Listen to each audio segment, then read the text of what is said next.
Hey les amis, aujourd'hui nous allons parler de l'eau. On entend souvent dire qu'il faut boire 8 verres d'eau par jour. Certains disent 3 litres, d'autres disent 5 litres. Et d'autres disent de boire jusqu'à ce que votre urine soit claire. Et aujourd'hui, je vais vous expliquer pourquoi tout ça est faux. Et ça vous fera beaucoup plus de mal que de bien. Tout d'abord, on entend dire que 60% du corps est constitué d'eau. Est-ce vrai? Eh bien non, c'est très faux. En effet, 0% du corps est constitué d'eau.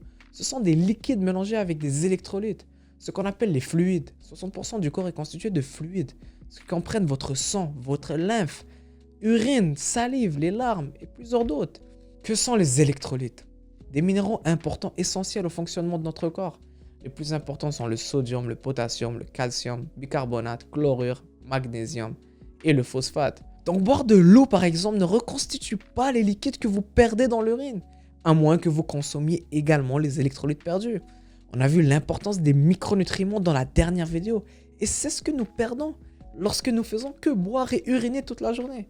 Et lorsque notre urine est claire et transparente, c'est un signe que nous commençons à en être déficients.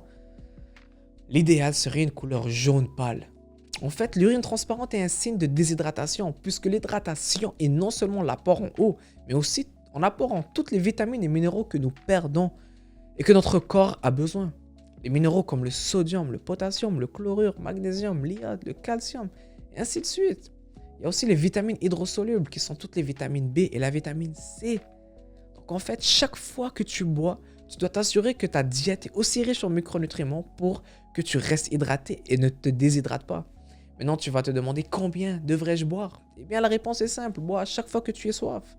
Notre corps est intelligent et on aura soif à chaque fois que nous devons boire. Comme que notre corps nous avertit lorsqu'on a faim, nous avons froid ou chaud, et ainsi de suite. Le corps humain existe depuis tellement longtemps. Et je pense pas que depuis des milliers d'années, les gens buvaient en traînant leur grosse bouteille d'eau et buvaient à chaque heure pour s'hydrater. En effet, on mangeait beaucoup de fruits et les fruits nous hydratent beaucoup mieux que l'eau. Parce que non seulement ils contiennent de l'eau, mais aussi tellement de vitamines et minéraux qui aident à la reconstitution de fluides. On entend aussi que l'eau élimine les toxines et le gras. Et c'est aussi complètement faux. Tout d'abord, essaye de prendre un morceau de gras, de bacon et couvre ça d'eau. Est-ce que ça se dissout? Est-ce que le gras se dissout? Non, car le gras est évidemment liposoluble et non hydrosoluble. Donc, ça ne se dissoudra pas dans l'eau et sera automatiquement rincé. Ce n'est pas le cas. Est-ce que l'eau te remplit et donc tu manges moins? Peut-être jusqu'à temps que tu vas à la toilette et élimines ça. Et tu auras aussi perdu beaucoup de nutriments en faisant cela, en causant plus de mal que de bien. Il y a de bien meilleures façons pour perdre ton poids, ça c'est certain. Et les toxines sont aussi liposolubles, donc elles sont stockées dans le gras. Et boire de l'eau ne les rincera donc pas du corps. Donc les amis, arrêtez de penser que vous devez boire de l'eau à chaque minute parce que ça va vous déshydrater. En effet, il y a une condition qui s'appelle l'hyponatrémie, qui est causée lorsque vous continuez d'épuiser toutes les électrolytes des cellules. Et ces cellules commencent à gonfler car il leur manque ces électrolytes qui mobilisent les fluides. Ça peut causer des maux de tête, de l'insomnie, un brouillard cérébral. Il peut même être mortel lorsque c'est très sévère. Donc, ces choses se produisent lorsque vous buvez trop d'eau. On transpire aussi beaucoup lors des entraînements, des saunas et même des promenades à l'extérieur lorsqu'il fait chaud. Et nous perdons beaucoup de sodium avec des plus petites quantités de potassium, de chlorure, de magnésium et de calcium. Ne pas les reconstituer affectera énormément vos performances et votre qualité de vie. Regardez ma vidéo sur le sel, qui est le chlorure de sodium, pour comprendre pourquoi. Maintenant, qu'en est-il des boissons à électrolytes?